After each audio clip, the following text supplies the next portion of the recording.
যোৱা 16 তাৰিখৰ পৰা ধাৰাবাহিকভাৱে তিৱা সাহিত্য পৰিষদৰ 25-26 বৰ্ষৰ আবণ্টিত পুঁজিৰে আমি আমাৰ 34টা সমষ্টিত আধাখিলাবিলাক স্থাপন কৰিছোঁ।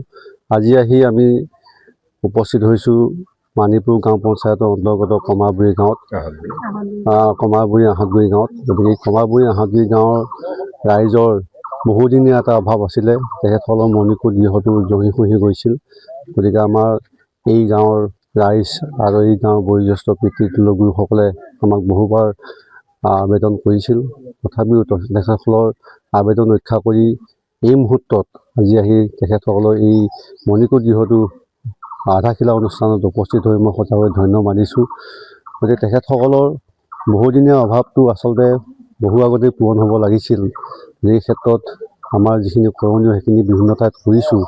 গতিকে তিৱা সাহিত্য পৰিষদৰ এলেকাত নপৰিলেও মানুহখিনি যিহেতুকে আমাৰ নিজা মানুহ, সেই নিজা মানুহ থকা হেতুকে আমি এই মণিকূট গৃহটো আজি শুভাৰম্ভ কৰিছোঁ। কালি তাৰিখৰ পৰাই এই মণিকূট গৃহৰ কাম আৰম্ভ হ'ব। আজি আমি গছগুৰি গাঁৱৰ 3টা অনুষ্ঠানত আধাখিলা স্থাপন কৰিছোঁ। গতিকে গছগুৰি গাঁওবাসী ৰাইজেও আধ্যাত্মিকভাৱে যথেষ্ট সচেতন।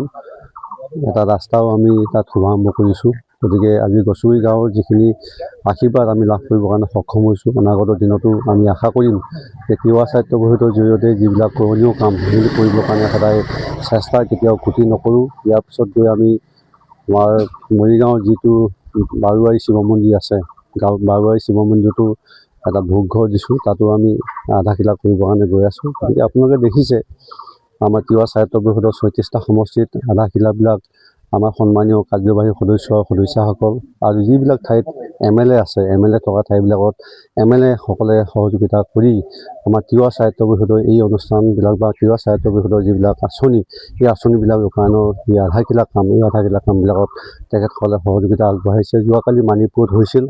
মানিপুৰত মই থাকিব নোৱাৰিলোঁ।